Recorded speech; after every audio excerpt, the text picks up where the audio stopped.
नमस्ते। बहुत दिन के बाद आज बात करने को टाइम मिला है, मौका मिला है।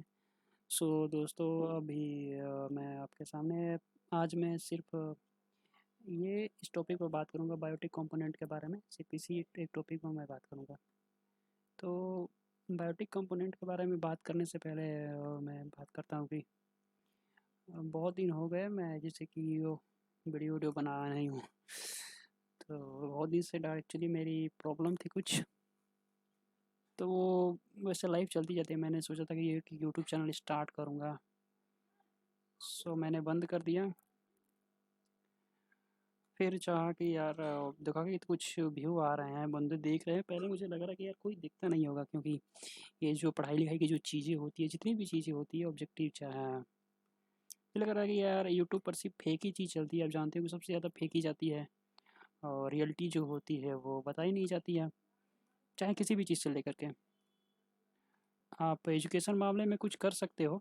अब बंदे सही करे या गलत करे, ये आपको पहचानना है, बशर्ते कि आप जो पढ़ रहे हो उसका डायरेक्शन सही होना चाहिए।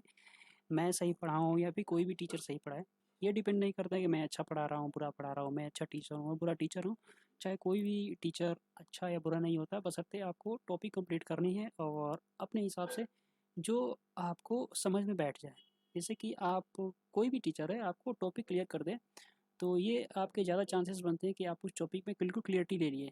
तो आप इस तरह से पढ़िए, क्योंकि आजकल के सिस्टम जो बनता जा रहा है एजुकेशन सिस्टम को लेकर के, आप हर जगह इन्फॉर्मेशन से घिरे हुए रहते हैं। आपके पास इन्फॉर्मेशन ही इन्फॉर्मेशन रहती है, तो आप कौन सी इन्फॉर्मेशन को फेवर देंगे, कौन इन्फॉर्मेशन को नहीं। और ज़्यादातर मामलों में ऐसे होता है कि हम एक टॉपिक को कई बार पढ़ते जाते हैं, उसी चीज़ में फंसे। चलिए, इसके बारे में हम किसी और दिन बात करेंगे। तो आज मैं बायोटिक बायोटिक कंपोनेंट पर आपसे बात करूँगा, बायोटिक कंपोनेंट्स।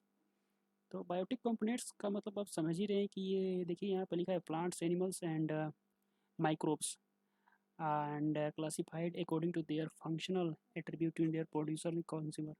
तो इसका मतलब यही होता है कि प्लांट्स और एनिमल से रिलेटेड चीज़ जितनी भी, मतलब बायोटिक, जो सजीव है, जो जिंदा है, जिसमें जान है, मतलब साधारण सी बात कैसे, जो बायोटिक मतलब जान है, जिंदा है, लाइविंग थिंग्स है, उसको बायोटिक बोलते हैं। हाँ, बायोटिक्स बोलते हैं। ये क्लियर हो गया आपको कि हाँ, बायोटिक किसे बोलते हैं, क्लासिफाइड। और इसके साथ इसको क्लासिफाइड किया गया है उनके फंक्शन के हिसाब से। अब लाइविंग थिंग्स में फंक्शन मतलब आप समझिए कि कोई भी ऐसी चीज़ है जो केवल घास, हरी हरी चीज़, हरी हरी पत्ते खाता है, हुँ? वो बायोटिक हो गए। और एक जो होता है कि ओनली, मतलब वो क्या कहता है, एक जो जो हरी हरी पत्तियाँ बनाता है, जैसे कि प्लांट्स हो गए, हाँ, वो भी बायोटिक होते हैं। अब प्लांट्स को एबायोटिक में नहीं नहीं गिनेंगे। एबायोटिक्स मतलब आप समझते हैं कि जितने भी निर्जीव है, जितने भी जिसमें मतलब जीने की कैपेसिटी, चाहे वो किसी चीज़ डाइजेस्ट नहीं कर रहे हैं, हाँ, डाइजेस्टिव सिस्टम नहीं चल रहा है, चाहे वो एक साइकिल नहीं चल रही है, उसको एबायोटिक कंपोनेंट, जैसे सन होगा, एयर होगा, हाँ, इलेक्ट्रिसिटी होगा, ये एबायोटिक कंपोनेंट हो गए। पर यहाँ बात की जा रही है बायोटिक कंपोनेंट, लाइविंग थिंग्स के। तो ये चीज़ें यहाँ पर आप समझ गए होंगे कि मैं किस चीज़ के बारे में बात कर रहा हूँ। तो ये ग्रीन प्लांट्स हो गए, बहुत सारी चीज़ें होंगी इसमें, कंज्यूमर, प्रोड्यूसर भी आ जाएंगे, और बाकी आगे की चीज़ें मैं आपसे बात करूँगा। तो आप समझ ही गए होंगे इससे चीज़ें। तो चलिए हम आगे की कार्रवाई स्टार्ट करते हैं। तो प्राइमरी कंज्यूमर इसमें आ जाएंगे, प्राइमरी प्रोड्यूसर आ जाएंगे। प्राइमरी प्रोड्यूसर किसी जैसे ऑटोट्रोपस, ऑटोट्रोपस को प्राइमरी प्रोड्यूसर करते हैं हम, जिसको सेल्फ नर्सिंग भी हम कर सकते हैं। और बेसिकली ये प्राइमरी प्रोड्यूसर होते क्या है, अगर आपसे क्वेश्चन की जाए कि प्राइमरी प्रोड्यूसर होते क्या है, तो आपका सही सही जवाब होगा ग्रीन प्लांट्स। ग्रीन प्लांट्स को प्राइमरी प्रोड्यूसर कहा जाता है। एंड सर्टेन बैक्टीरिया और एल्गी भी आ जाते हैं। तो ग्रीन प्लांट्स का मतलब आप समझ ही गए कि ये प्राइमरी प्रोड्यूसर आ गए। तो ग्रीन प्लांट्स के फंक्शन में क्या होते हैं, ये भी इस चीज़ से जुड़ा रहता है। ये कार्बोहाइड्रेट की प्रक्रिया करते हैं। कार्बोहाइड्रेट की प्रक्रिया आप जानते होंगे, आप पढ़े होंगे बचपन में, वही चीज़ है सिंथेसिस। कार्बोहाइड्रेट की प्रक्रिया कैसे होती है, सिंपल इनऑर्गेनिक मटेरियल के थ्रू ये करते हैं। जिसमें कार्बन डाइऑक्साइड और वाटर की उपस्थिति में ये इसके साथ साथ सनलाइट की इनकी ज़रूरत होती है। सनलाइट की ज़रूरत के साथ ये फोटोसिंथेसिस की क्रिया भी करते हैं। इसके थ्रू ये कार्बोहाइड्रेट भोजन बनाते हैं। और उसके साथ फोटोसिंथेसिस की क्रिया के साथ साथ आपको जानते हैं फोटोसिंथेसिस में क्लोरोफिल का बड़ा रोल होता है, जो पेड़ की हरी पौधे पत्तियों में पाई जाती है। उसके थ्रू फोटोसिंथेसिस की क्रिया होती है। और इसके साथ ये मतलब इनऑर्गेनिक मटेरियल से जो जो रॉ मटेरियल होते हैं उसके साथ ये फूड्स बनाते हैं। वाटर होता है, हाँ, कार्बन सॉरी ऑक्सीजन के अनुपस्थिति में अपना कार्बोहाइड्रेट फूड्स फूड्स बनाते हैं। और इसके साथ ये मतलब अपना तैयार करते हैं चीज़ को। इसको प्राइमरी प्रोड्यूसन के में इसको लाया गया था। इसके साथ साथ इनका एक और काम होता है। वो क्या काम होता है कि अगर ये फूड्स बना लिए, आप जानते हैं कि ये कार्बोहाइड्रेट्स की प्रक्रिया की है क्लोरोफिल के साथ साथ, सॉरी क्लोरोफिल को हटा ही दे, सन की लाइट की परिस्थिति में ये सारा जो काम कर लिया। और ये जो अपना फूड्स तैयार किए कार्बोहाइड्रेट्स, हाँ, तो ये फूड्स तैयार किए तो आप जानते हैं कि पेड़ हैं, फल फ्रूट फूल है, वो पेड़ कौन खाएगा? हाँ, पेड़ की पत्तियों को कौन खाएगा? तो ये नॉन प्रोड्यूसर होते हैं। अब ये एक नॉन प्रोड्यूसर क्या आ जाता है? नॉन प्रोड्यूसर आप समझ सकते हैं कि जो खाना खुद नहीं बना सकता। ये तो बंदे खाना खुद बना रहे हैं, क्योंकि इनका ये काम है कि भाई सन की लाइट मिल जा रही है, हाँ, ऊपर से, और नीचे से मिट्टी है, हवा है, पानी है, इसके साथ अपना फूड्स बना करके बंदे सही है खड़े हैं। पर ये जो नॉन प्रोड्यूसर है, ये तो खाना खुद नहीं बना सकते हैं। ये सर्वाइव करते हैं इन लोगों के ऊपर कि भाई इन्हीं के ऊपर उनको जीना है, तो इनके ऊपर वो खाते हैं। जैसे कि हरी पत्तियों को आपको पता है काऊ खाते हैं, रैबिट्स खाते हैं, खरगोश होते हैं। इनके ऊपर ये नॉन प्रोड्यूसर, ये लोग खाकर जिंदा करते हैं। तो ये सप्लाई करते हैं नॉन प्रोड्यूसर को, ये खाना सप्लाई करते हैं।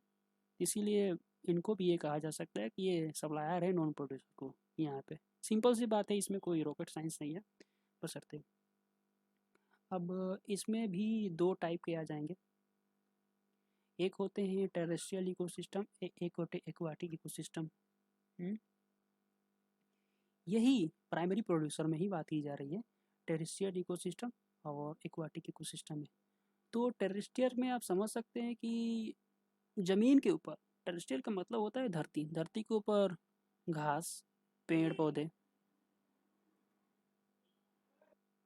और भी बहुत सारी चीज़ें प्रक्रिया होती है। वो टेरेस्ट्रियल पेड़ पौधे और खेती में जा सकते हैं, खेती में बहुत सारी सब्जियां लगती हैं, उसको भी टेरेस्ट्रियल इकोसिस्टम, वो भी एक तो प्रोड्यूसर ही है, उसको भी लाया जा सकता है। और दूसरा यहाँ पर हो जाता है एक्वाटिक इकोसिस्टम। एक्वाटिक इकोसिस्टम में क्या होता है, ये जो पानी के अंदर जो जो चीज़ पाई जाती है, जैसे एल्गी हो गए, बैक्टीरिया हो गए, वुडी मतलब स्पाइसी वेरियस स्पाइसिस हो गए बढ़िया प्रकार के, ये सब पाए जाते हैं एक्वाटिक में। आप जानते हैं कि पाताल, पाताल का मतलब क्या समझते हैं? मजाक नहीं, मतलब जैसे समुद्र के अंदर बहुत सारी चीज़ें पाई जाती है, उसको एक्वाटिक इकोसिस्टम बोलते हैं। उसमें जो पाई जाने वाली चीज़ों को वो भी एक जो प्रोड्यूसर होते हैं, वो नहीं प्रोड्यूसर से रिलेटेड, उसको प्राइमरी प्रोड्यूसर ऑटोट्रोपिस में आ जाते हैं। तो चलिए हम ये प्राइमरी प्रोड्यूसर के बारे में बात कर चुके हैं। अब अगली बात कीजिए consumer, consumer heterotrophs. Consumer heterotrophs होता क्या है? इसकी सीधी सीधी बात होती है incapable of production their want foods. ये अपना खाना खुद नहीं तैयार कर सकते हैं। हाँ, अपना खाना खुद ही नहीं तैयार कर सकते हैं, ये अपने खुद तैयार करने में सक्षम नहीं है। ये डिपेंड होते हैं ऑर्गेनिक फूड पर। ऑर्गेनिक फूड्स वही जो आपसे पहले भी बात कर चुके हैं, जो प्राइमरी प्रोड्यूसर फूड्स को बनाते हैं, उनके ऊपर ये डिपेंड करते हैं। कुछ तो ऐसे होते हैं कि मतलब एक दूसरे के ऊपर ये डिपेंडेबल होते हैं। अब जो ये एक दूसरे के ऊपर डिपेंडेबल होते हैं, इसमें तो आप ट्रीज ये वाले प्राइमरी प्रोड्यूसर भी जाता है, जैसे कि रैबिट है, रैबिट है जो प्राइमरी प्रोड्यूसर को खाता है, हाँ? हरे घास को खाते हैं। पर रैबिट को कौन खाता है? रैबिट को भी यार एक लोमड़ी ले सकते हो, चाहे कोई भी ऐसी चीज़ जो रैबिट को खाए, खरगोश को खाए, चूहिया को। जैसे एक चूहा है, चूहा को एक सांप खा सकता है, हाँ, और चूहा खाता है घास को, हाँ, घास को खाता है। तो ये है, तो ये आ जाते हैं कंज्यूमर, कंज्यूमर हेटरोट्रोपस। कंज्यूमर के मतलब कि ये दूसरे पर डिपेंडेंट रहते हैं, इसी को कंज्यूमर। और इनको ये दो टाइप में बांटा गया है, इनको माइक्रो और मैक्रो, दो टाइप से इनको बांटा गया है कंज्यूमर को। तो चलिए अब हम अगले टॉपिक में माइक्रो और मैक्रो के बारे में बात करते हैं। तो आ गए हम माइक्रो और मैक्रो कंज्यूमर्स के बारे में। तो चलिए माइक्रो के बारे में। तो सबसे पहले macro, macro and micro consumer. तो मैक्रो के बारे में हम बात करते हैं। तो यहाँ पे सीधी से ही बताया गया, mainly feeds mainly plants, plants animals और बोथ। मैक्रो का मतलब होता है बड़ा, बिग, आप समझते हो। आप इकोनॉमी में भी जाओगे तो माइक्रो और माइक्रो के बारे में बताई जाएंगी, पर यहाँ माइक्रो का मतलब सीधी सादी बात है, माइक्रो का मतलब बड़ा होता है और माइक्रो का मतलब छोटा होता है।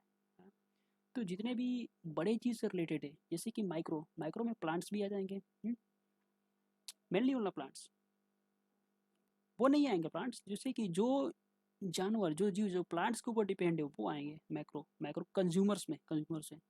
या फिर दोनों, बोथ्स, प्लांट्स भी खाते हो और एनिमल्स को भी खाते हो, दोनों, दोनों आ जाएंगे मैक्रो कंज्यूमर में। तो इसका कहने का मतलब क्या है, कहने का मतलब आप एग्जाम्पल अगर दिया जाए तो सीधी तरह समझ पाएंगे। जैसे कि माइक्रो कंज्यूमर में आएंगे हर्बीवोरस, जो घास खाने वाले, काव हो गए, रेबिट्स होते हैं, जिनको हम प्राइमरी कंज्यूमर बोलते हैं, ये आ गए पहले। दूसरे होते कार्निवोरी, कार्निवोरियस आ गए, इसमें बुल्स हो गए, टाइगर्स हो गए, जो ये इन लोगों को खाते हैं, काऊ को खा जाएंगे, रैबिट्स को खा जाएंगे, ये टाइगर्स वाले, हाँ। ये सेकेंडरी कंज्यूमर आएंगे, सेकेंडरी कंज्यूमर में ए आ जाएंगे दोस्तों। और ये तीसरे आ जाएंगे ओमनीवोरियस, ओमनीवोरियस मतलब ये दोनों, ये मतलब मांस भी खाते हैं और हरी घास का भी वो, सॉरी हरी घास नहीं, जो प्राइमरी कंज्यूमर को हरी हरी चीज़ भी होती हैं उनको भी खाते हैं, मैन और मंकी। तो ये आप समझ सकते हैं कि मैक्रो कंज्यूमर में, माइक्रो कंज्यूमर में कौन कौन चीज़ आते हैं। तो मेनली मैक्रो कंज्यूमर्स का मतलब होता है कि ये, एक तो पहली चीज़ कि ये डिपेंड रहते हैं प्राइमरी कंज्यूमर्स पर, प्राइमरी कंज्यूमर। और प्राइमरी कंज्यूमर्स वो होता है कि जो फीड्स तैयार करते हैं, फीड्स तैयार करते हैं सन से, सन से फोटोसिंथेसिस की क्रिया में, हाँ? और अपना मतलब भोजन तैयार करते हैं, भोजन तैयार करने के बाद वो जो भी कुछ तैयार करते हैं उन पर डिपेंड रहते हैं कंज्यूमर्स।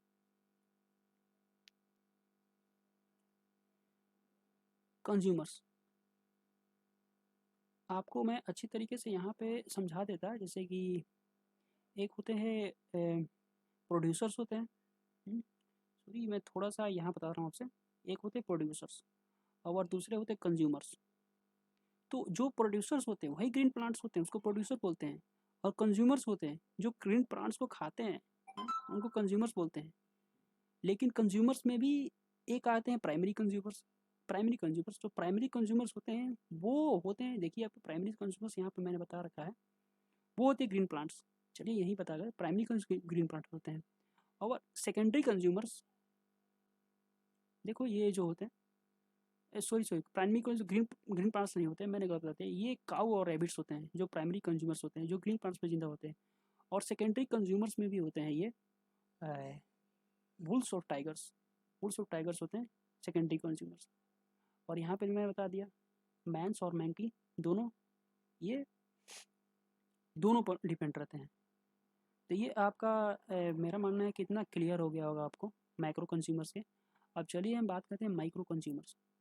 माइक्रो कंज्यूमर्स ये मेनली डिकम्पोजर्स होते हैं। डिकम्पोजर्स आप समझ सकते हैं कि जो बैक्टीरिया फंगी जो होते हैं उन्हें डिकम्पोजर्स बोलते हैं। और ये मतलब डेड ऑर्गेनिक्स, डेड ऑर्गन्स को खाते हैं, जैसे कि मरे हुए प्लांट्स हो गए, चाहे ज़मीन के अंदर कोई दफन हो गया जानवर है उसको ये खाते हैं। खा कर के मतलब वो एक समझ जाइए कि डिकम्पोज करते हैं चीज़ों को। ये एक तरीके से रिसाइकिल सिस्टम करते हैं। रिसाइकिल जैसे कि मान लें कि ये कोई भी चीज़ डेड ऑर्गेनिक को खाते हैं, खाने के बाद उसको जब ये नष्ट करते हैं नष्ट करने के बाद मतलब डेड करते हैं उसको, चीज़ को डेड करने के बाद जो इनसे जो चीज़ मिट्टी में मिलती है वो मिट्टी उर्वरक शक्ति बनाती है, आप समझ सकते हो। जैसे कि यहाँ पे आ जाइए अर्थवर्म, अर्थवर्म्स और नीमेटोड्स को बोलते हैं। हालांकि ये अर्थवर्म्स जो केंचुआ होता है मिट्टी को उर्वरक शक्ति बनाता है, उर्वरक में शक्ति प्रदान करता है।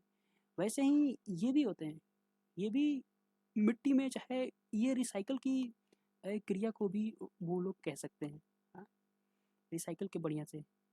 और हालांकि इनको जैसे अर्थवर्म होते हैं एनिमोर्स इसको डिट्रीवोरियस में कहा जाता है। तो यही होता है, इनके बारे में यही बात है। तो आशा करता हूँ दोस्तों अच्छी तरीके से क्लियर होगा होगा मेरी बातों को। अब तीसरा इसमें मैं आपसे ये स्लाइड के बारे में बात करूँगा। एक चीज़ है, मानना चाहिए कि मैं मानता हूँ यार अच्छी पढ़ाऊँ क्या नहीं पढ़ाऊँ, पर जो भी बताऊँगा सही तरीके से बताने की पूरी तरह से कोशिश करूँगा। अब ये अगला स्लाइड है क्लासिफाइड ऑफ इकोसिस्टम। इकोसिस्टम को क्लासिफाइड यहाँ पर किया गया है। यहाँ पे नेचुरल इकोसिस्टम है, नेचुरल सिस्टम को दो टाइप में क्लासिफाइड किया गया है, एक टेरेस्ट्रियल है, एक एक्वेटिक है। टेरेस्ट्रियल में फॉरेस्ट हो गया, ग्रासलैंड हो गया, डेजर्ट्स हो गया, हाँ। ये ओनली इकोसिस्टम के बारे में बात हो रही है। एक्वेटिक में हो गया फ्रेश वाटर में जो रहते हैं, सलाइन वाटर में होते हैं, मराइन वाटर्स में होते हैं, तीनों वाटर्स में होते हैं एक्वाटिक इकोसिस्टम। इनके बारे में क्लासिफाइड किया गया। एंड यहाँ पे कुछ खास बात नहीं है, जैसे गुड एंड सर्विस प्रोवाइड करते हैं इकोसिस्टम। तो ये आपके यूपीएससी के मेंस से रिलेटेड चीज़ है, क्या क्या चीज़ें इन्वायरमेंट इकोसिस्टम प्रोवाइड करते हैं, जैसे फूड्स देते हैं, फ्यूल देते हैं, फाइबर्स देते हैं, और शेल्टर्स रहने का स्थान भी, जैसे लकड़ियों को जानते हैं कि शेल्टर्स रहने का स्थान, बिल्डिंग मटेरियल देते हैं, और भी बहुत मतलब है, डिकम्पोज वेस्ट देते हैं, अर्थ के क्लाइमेट को मॉडराइज करते हैं वो लोगों का। उसके बाद इकोसिस्टम से और भी सॉइल की फर्टिलिटी आती है, इंक्लूडिंग न्यूट्रिएंट साइकिल से आती है। उसके बाद प्लांट्स इंक्लूडिंग मेनी क्रॉप्स होता है, क्रॉप्स कंट्रोल्स होते हैं, पेस्टिस होते हैं, डिजीज को कंट्रोल करने से इकोसिस्टम से आपको बढ़िया दवाइयाँ प्राप्त होती हैं। तो ये आप लंबा पढ़ेंगे तो वहाँ से ये सिस्टम आपको क्लियर हो जाएंगे। तो इतना वीडियो देखने के लिए बहुत बहुत धन्यवाद दोस्तों आपको, और थैंक यू। बस इतना ही। प्लीज़ मेरे चैनल को सब्सक्राइब कीजिएगा और लाइक कीजिएगा, अच्छा लगेगा तो, और शेयर कीजिएगा। सो वीडियो देखने के लिए थैंक यू, सब्सक्राइब जरूर कीजिएगा ब्रदर।